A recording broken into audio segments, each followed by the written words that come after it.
Vitajte, milí diváci. Sme radi, že sa opäť stretávame pri sledovaní relácie Žijeme na vidieku. Aj v dnešnej časti vám ponúkneme množstvo inšpiratívnych informácií a zaujímavostí z oblasti čerpania eurofondov. Prajeme vám príjemné sledovanie.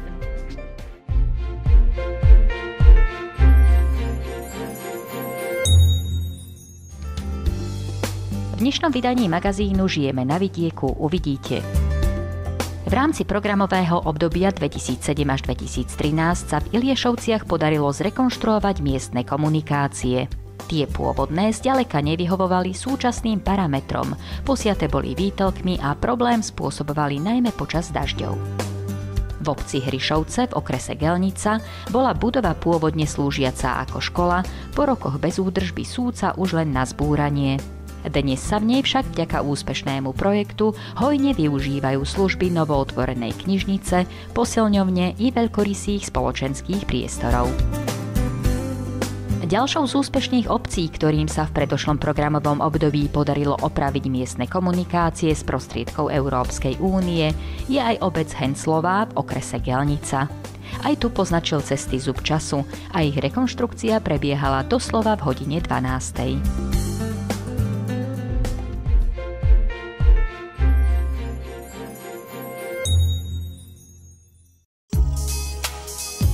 Medzi najväčšie obce na východe Slovenska patrí obec Iliašovce v okrese Spišská Nová Ves.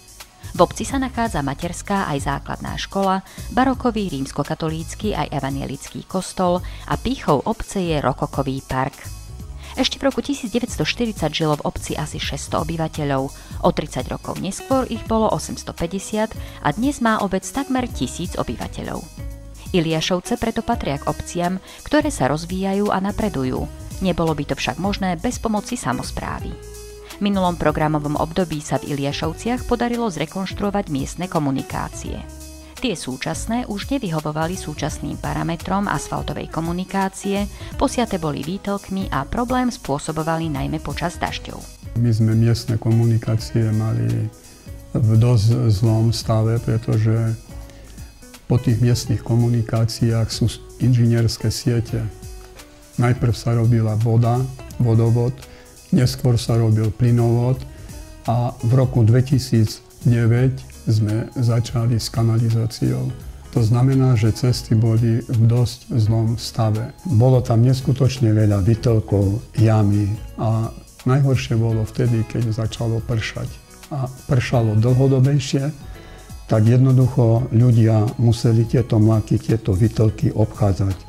Aby mohla obec miestne komunikácie zrekonštruovať, zareagovala na výzvu vyhlásenú Ministerstvom pôdohospodárstva a požiadala o finančné prostriedky z Programu rozvoja vidieka Slovenskej republiky 2007 až 2013 opatrenie 342 Obnova a rozvoj obcí.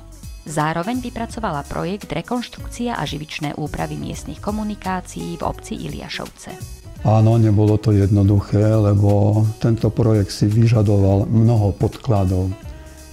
Ako viete, tieto projekty sú dosť zložité a obec nemá na to dosť personálnych síl na to, aby takýto projekt zvládla. Preto sme požiadali externú firmu, aby nám tento projekt pripravila. Ja ho mám v podstate pred sebou a vidíte, ako vyzerá takýto projekt, aký je hrubý. My samozrejme sme s firmou spolupracovali a všetky podklady, ktoré bolo potrebné z našej strany, sme im dodali. Také 3-4 mesiace sme na tomto projekte pracovali. Boli tam nielen písomné časti, ale samozrejme aj obrazové, rôzne potvrdenia z inštitúcií a tak ďalej. S vypracovaným projektom bola obec Iliašovce úspešná a z Programu rozvoja vidieka im bol schválený príspevok vo výške viac než 170 000 eur. Táto čiastka pokryla v podstate miestne komunikácie v dĺžke cca 1600 metrov v obci, čo činí približne asi 50% miestnych komunikácií. Takže sme sa orientovali predovšetkým tam, kde bola kanalizácia a kde cesty boli najhoršie. V rámci projektu bolo opravených 5 úsekov miestnych komunikácií. Rekonštrukcia si vyžiadala 2 typy stavebných úprav vozoviek. Na 3 úsekoch prebiehala rekonštrukcia povrchového krytu vozovky a na 2 bola potrebná rekonštrukcia celej konštrukcie vozovky. Nový povrch vozoviek tvorí asfaltový betón, obaľované kamenivo, štrkodrva a štrkopiesok. Postupy, ktorými sa opravy realizovali, nemali porušiť inžinierske siete.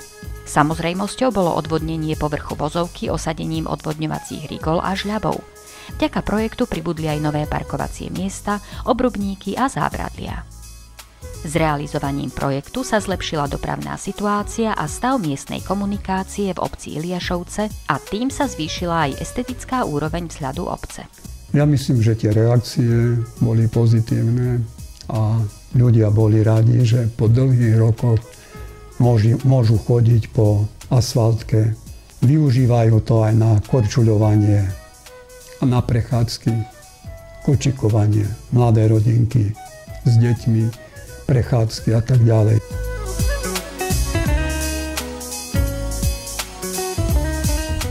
No ja predpokladám, že ak by sa niekto chcel prisťahovať, tak určite sa mu bude páčiť tak, ako je zrekonštruovaná táto ulica.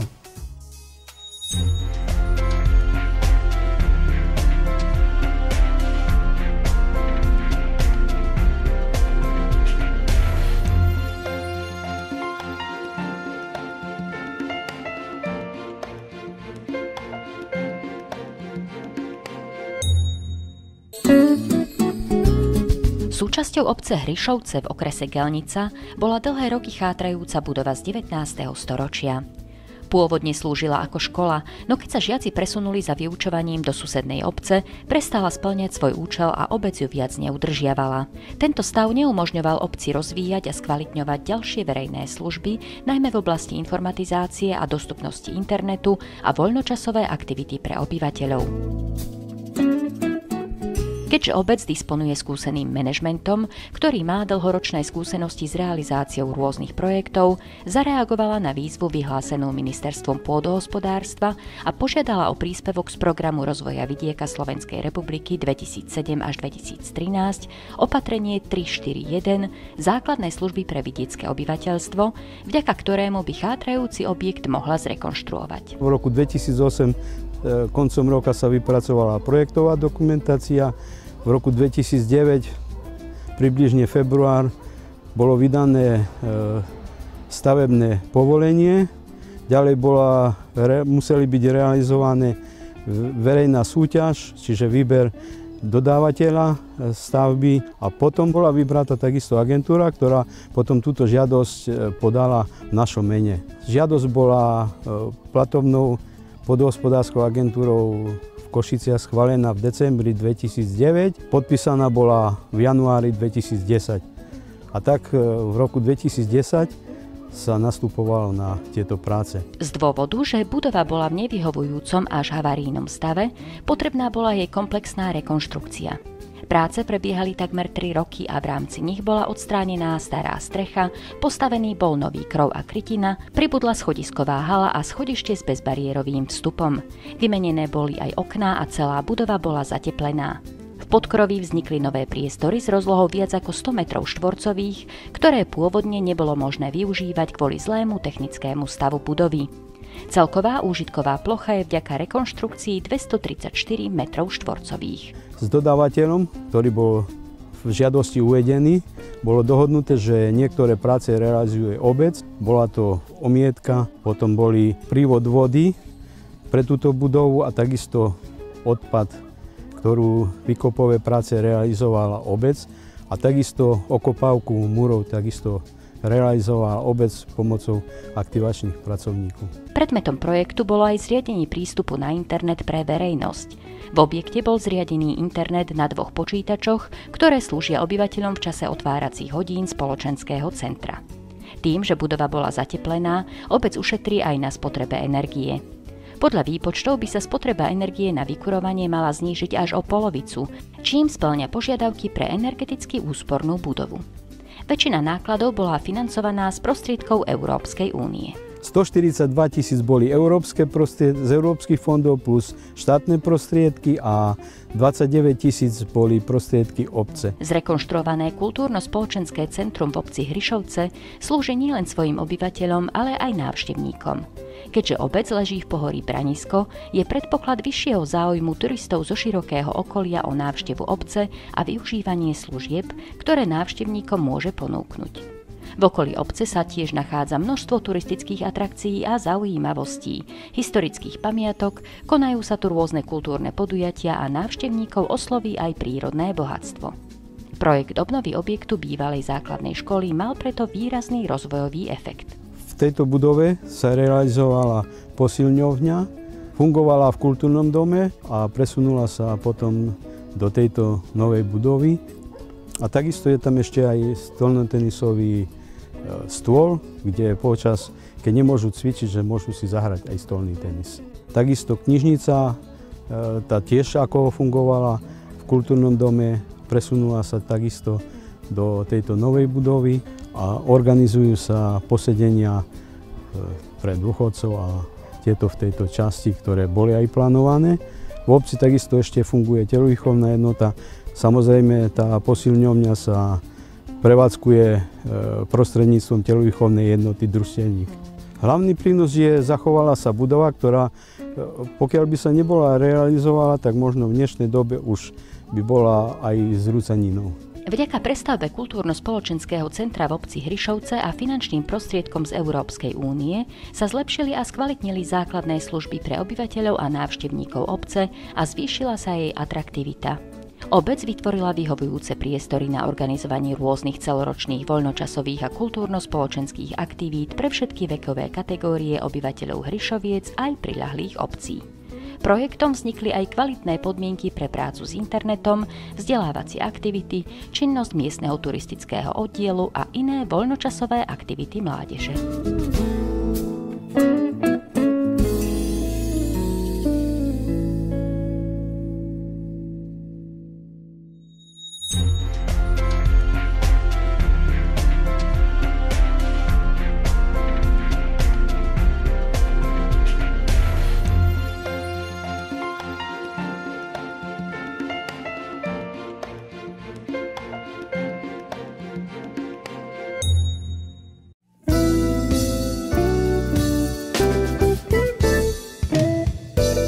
Jednou z obcí, ktorej sa v predošlom programovom období podarilo opraviť miestne komunikácie z prostriedkov Európskej únie, je aj obec Henclová v okrese Gelnica.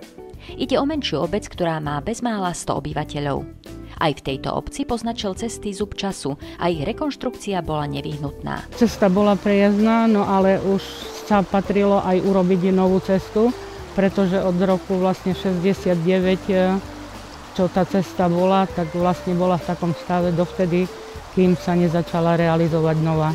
Vôbec už ten asfalt ani neexistoval, čiže len ako keby dajaká poľná cesta. Z programu rozvoja vidieka Slovenskej republiky 2007 až 2013 opatrenie 341 obnova a rozvoj obcí bol obci Henclová schválený príspevok vo výške takmer 41 000 eur. Obec sa podieľala na spolufinancovaní 5%. S tým financovaním bol problém. Obec si musela zobrať preklenovací krátkodobý úver, aby sme mohli vlastne firmu zaplatiť, čo tú cestu nám urobila. No a vlastne, jak sa nám vrátili tie peniaze, tak sme vrátili banke úver, hej, sme splatili. Čiže aj s financovaním bol dosť problém. V rámci projektu oprava ciest v obci Henclová bol opravený povrch miestnej komunikácie v celkovej ploche takmer 200 m2 a zriadený bol nový povrch komunikácie v celkovej dĺžke 233 metrov s plochou 603 m2. Rekonštruovaná komunikácia predstavuje obslužnú komunikáciu.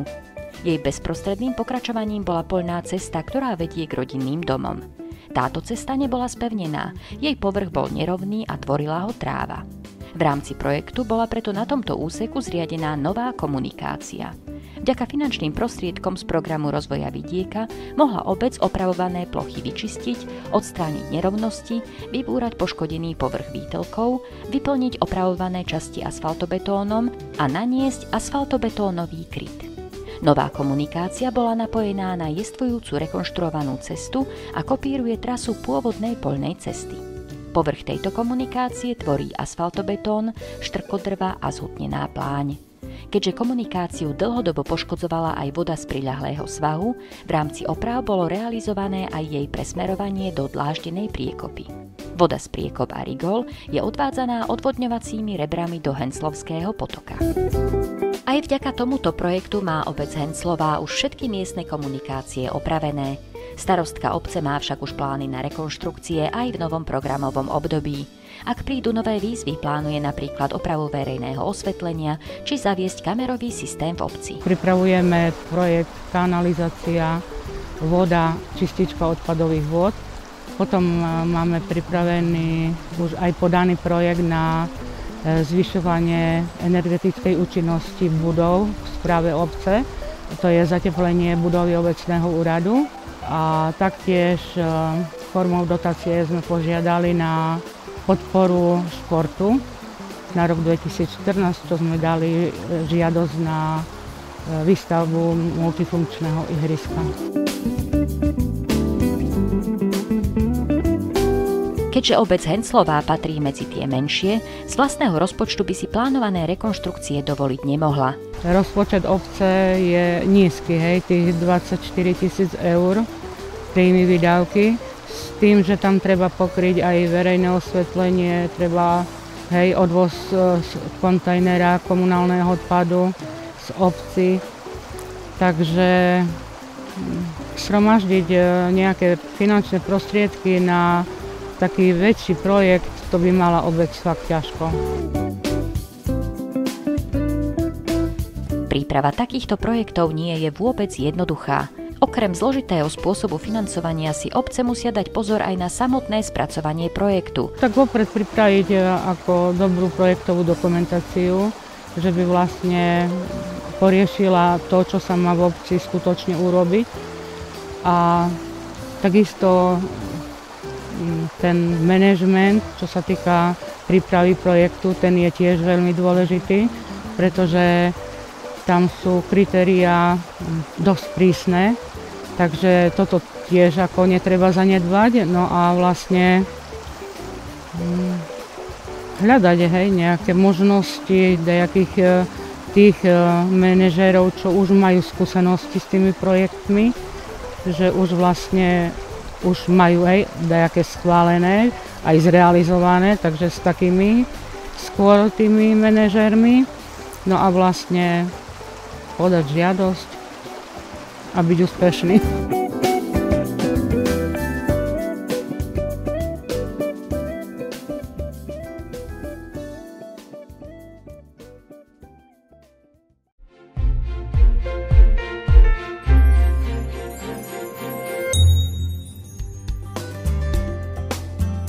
Tak a je tu záver nášho magazínu.